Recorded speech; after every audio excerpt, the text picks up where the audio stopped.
Assalamualaikum warahmatullahi wabarakatuh. Ini mungkin tazkirah yang pendek, ringkas, berkenaan dengan dosa kita dan pengampunan Allah Subhanahu wa taala. Allah Subhanahu wa taala berfirman dalam Al-Quran, "Qul ya ibadiyalladzina asrafu ala anfusihim la taqnatu min rahmatillah. Inna Allah yaghfiru dzunuba jami'a innahu huwal ghafurur rahim." Katakanlah wahai Muhammad sallallahu alaihi wasallam,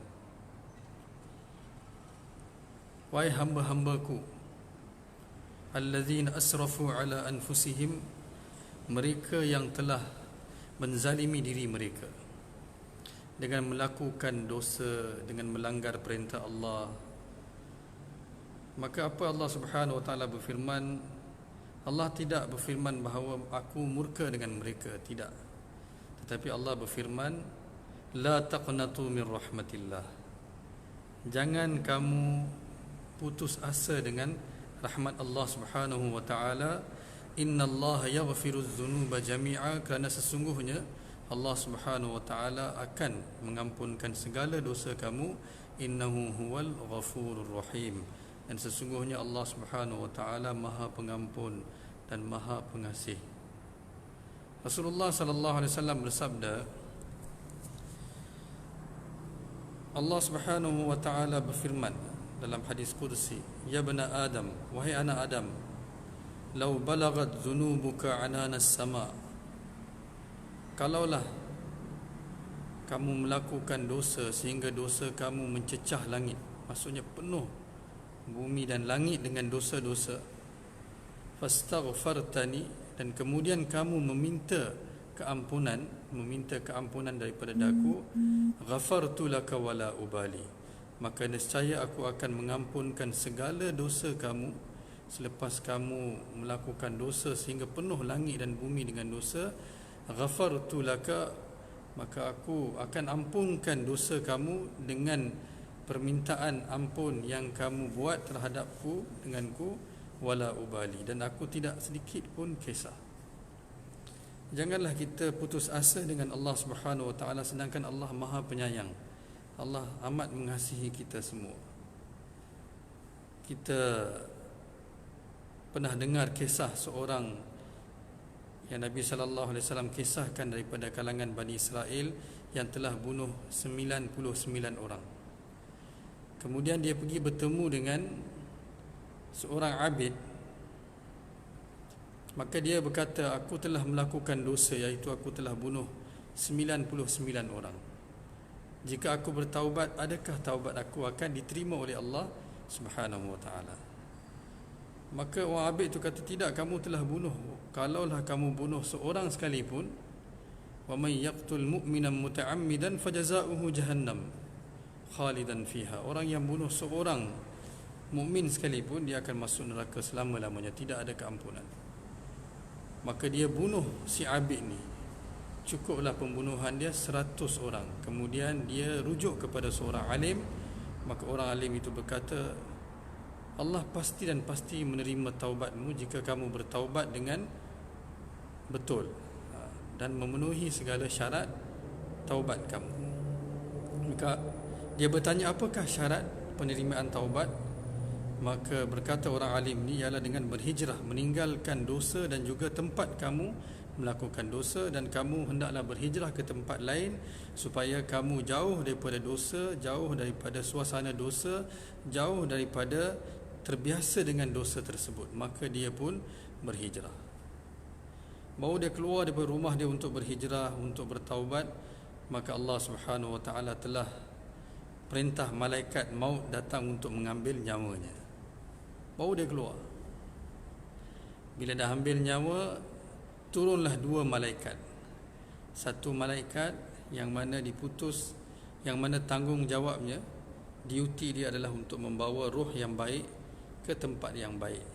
Dan malaikat kedua adalah tugas dia untuk membawa roh yang buruk ke tempat yang buruk. Maka mereka mula bertengkar, ke manakah roh ini akan ditempatkan, di tempat yang baik ataupun di tempat yang buruk.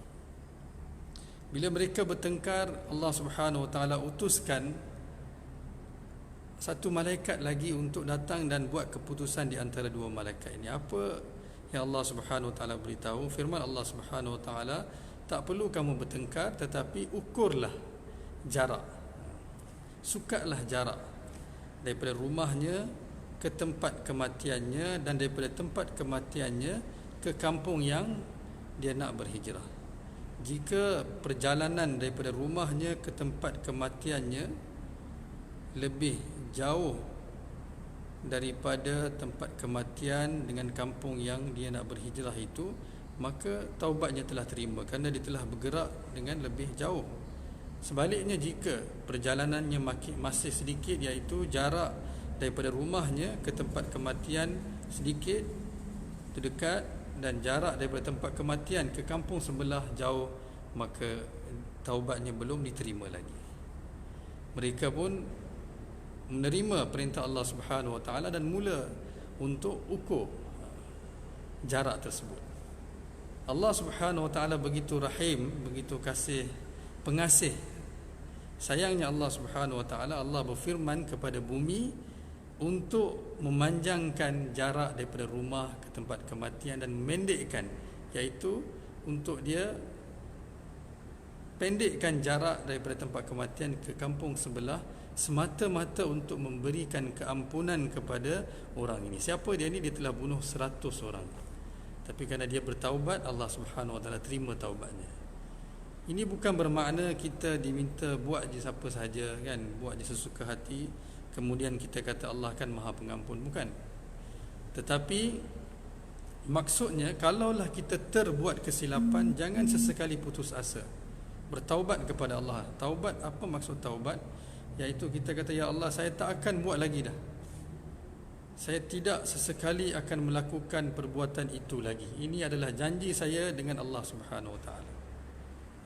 Ini adalah janji daku dengan kau, ya Allah, antara saya dan kau. Aku hamba-Mu dan kau Rabbku, dan aku berjanji aku tak akan ulang lagi perkara ini. Maka Allah akan terima.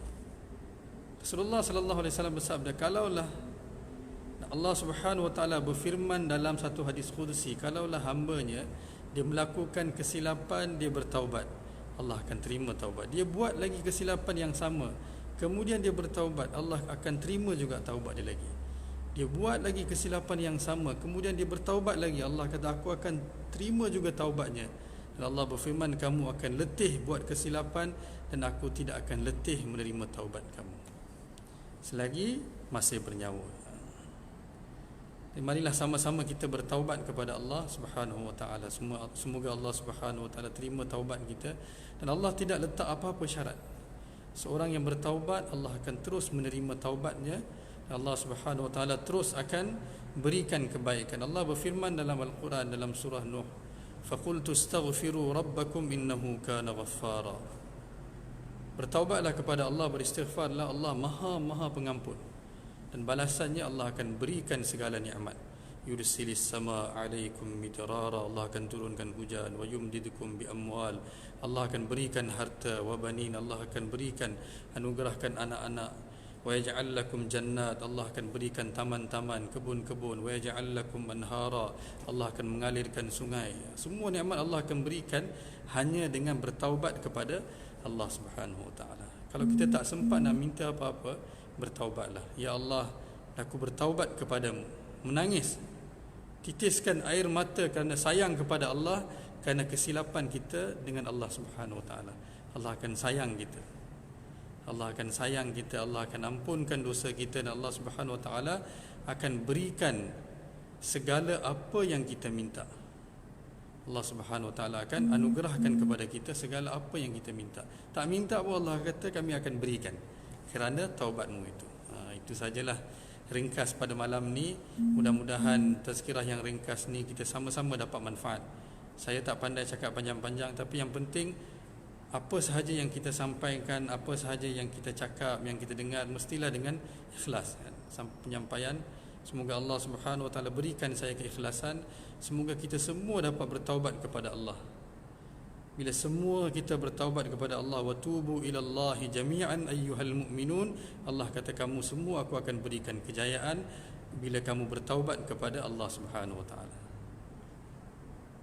Rujuk kepada Allah, surrender di depan Allah, serah diri kepada Allah. Ya Allah, kami amat lemah ya Allah. Tanpa bantuanmu kami tak boleh buat apa-apa. Kami tak ada kekuatan, kami tak ada apa-apa. Kami tak ada kebolehan. Yang ada hanyalah kamu. Kau ya Allah, la haula wala quwwata illa billah. Bila seorang mukmin dia serah diri di depan Allah, itulah makna Islam. Dia serahkan segala-galanya kepada Allah. Allah kata wa kafa billahi waliya wa kafa bi rabbika hadiyan wa nasira wa kafa billahi wakila. Allah cukup. Allah kata Allah akan cukup. Fasayakfikahumullah. Tak perlu siapa pun lagi. Allah kata dah aku cukupi, dah aku mencukupi untuk kamu. Itu sahajalah, kita kena berkawan dengan Allah Subhanahu wa taala. Jadikan Allah kawan kita dan jadikan kita kawan Allah Subhanahu wa taala. Banyak kita berbicara dengan Allah, ya Allah, ya Allah, ya Allah, sambil kita berjalan, sambil kita duduk, sambil kita berdiri, berbicara dengan Allah. Ya Allah, ampunilah daku ya Allah. Bangun malam, wabil asharihum yastaghfirun, wabil asharihum yastaghfirun. Bangun malam, ya Allah, ampunilah daku ya Allah. Beristighfar kepada Allah, berkawan dengan Allah, meminta ampun dengan Allah Subhanahu wa taala sentiasa. Ya Allah, ampunilah daku ya Allah. Kita ni tak ada perfect dan Allah tak minta perfection pun. Faman thaqulat mawazinu, kalaulah kebaikan lebih sedikit daripada keburukan, Allah kata aku akan faulaika humul muflihun. Allah tak minta perfection, Allah minta lebihkan kebaikan sedikit. Kalaulah kebaikan kamu melebihi keburukan kamu, melebihi dosa kamu, nescaya aku akan ampun kamu. Ni apa ni? Ustaz nak masuk. Saya tak biasa benda ni, tapi bolehlah Ustaz Suhaimi. Jadi siapa sahaja yang minta kepada Allah Subhanahu wa taala, Allah Subhanahu wa taala akan perkenankan segala permintaan dia. Bertaubatlah kepada Allah. Sebenarnya Allah lah kawan kita. Satu syair Urdu, syair yang agak hebat maknanya. Dia kata, sehingga ada orang alim kata, kalaulah aku ada 100,000, nescaya aku dah berikan kepada engkau 100,000 dan aku ambil syair ni sebagai syair aku. Apa dia kata? Dia kata har tamanna dil se rukhsat ho gayi, ab to aja ab to khalwat ho gayi. Tidak ada apa-apa, setiap keinginan telah keluar daripada hatiku. Ya Allah, segala keinginan telah keluar daripada hatiku. Sekarang datanglah ya Allah, hatiku telah sunyi. Hatiku telah sunyi ataupun aku telah keseorangan. Maka datanglah ya Allah. Dia telah bersihkan, dikeluarkan segala keinginan dunia daripada hatinya. Dan dia kata, ya Allah, har tamanna dil se rukhsat ho gayi, abtu aja abtu khalwat ho gayi. Ya Allah, segala keinginan aku telah keluarkan daripada hatiku, maka datanglah sekarang aku dah keseorangan sahaja. Itulah cara kita berkawan dengan Allah Subhanahu wa taala. Kita jadikan Allah sebagai teman kita, kawan kita. Kita bercakap dengan Allah, kita meminta dengan Allah Subhanahu wa taala apa sahaja. Perlu apa-apa, idza sa'alta fas'alillah. Perlu apa-apa, minta kepada Allah. Ya Allah, saya tak ada makanan. Ya Allah, saya tak dapat bayar bil bulanan, bulan ni tak dapat bayar. Ya Allah, saya kehausan. Ya Allah, saya tak tahu nak makan apa malam ni. Berilah petunjuk kepada saya. Saya praktis satu perkara, bila saya lapar, tak tahu nak makan apa kan, kita fikir nak makan apa. Ya Allah, saya kata, ya Allah, berikanlah saya makanan yang mana Engkau telah tetapkan untuk saya, dan berilah panduan kepada saya supaya saya tahu apakah makanan yang Kau telah tetapkan untuk saya. Wallazi huwa yut'imuni wa yasqin. Allah lah yang memberi makan kepadaku, Allah lah yang memberi minum kepadaku.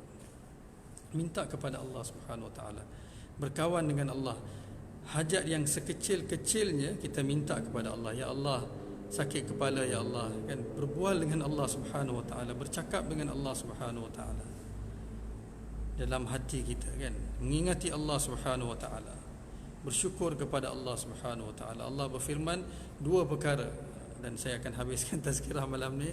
Satu, Allah berfirman, ma yaf'alullahu bi'azabikum in syakartum wa amantum. Allah kata, buat apa Allah nak azab kamu jika kamu bersyukur kepada Allah dan kamu beriman kepada Allah. Yang kedua, Allah Subhanahu wa taala berfirman, "Wa ma kana Allahu mu'azzibahum wa hum yastaghfirun." Selagi mereka meminta keampunan kepada Allah, Allah tak akan azab mereka. Yakinlah dengan firman Allah sendiri untuk kita.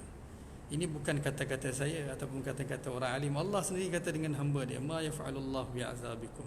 Allah, apa aku dapat dengan azab kamu jika kamu syukur kepadaku dan jika kamu beriman kepadaku? Maka banyak bersyukur kepada Allah, beriman kepada Allah. Dan ketiga, atau ayat kedua yang saya bacakan tadi, "Wa ma kana Allahu mu'azzibahum wa hum yastaghfirun." Selagi seorang itu beristighfar, Allah berfirman, kami tak akan azab mereka. Selagi kamu beristighfar meminta ampun, Allah tak akan azab. Jadi banyaklah meminta ampun, beristighfar kepada Allah Subhanahu wa taala. Mudah-mudahan Allah Subhanahu wa taala ampunkan dosa saya, kelemahan saya, kekurangan saya dan juga kesilapan saya, dan Allah Subhanahu wa taala menjadi kawan kita, yang mana Allah Subhanahu wa taala kata, "Ud'uni astajib lakum." Berdoalah, aku akan perkenankan segala doa kamu. Dan Nabi sallallahu alaihi wasallam bersabda, "Idza sa'alta fas'alillah wa idza ista'anta fasta'in billah." Bila perlu apa-apa, mintalah kepada Allah. Iyyaka na'bud wa iyyaka nasta'in. Allahumma iyyaka na'bud wa laka nusalli wa nasjud wa ilaika nas'a wa nahfid. Doa. Itu sajalah. Mudah-mudahan Allah Subhanahu wa taala redha dengan kita semua. Subhanallah bihamdih, subhanakallahumma wa bihamdika, nashhadu an la ilaha illa anta, nastaghfiruka wa natubu ilaik.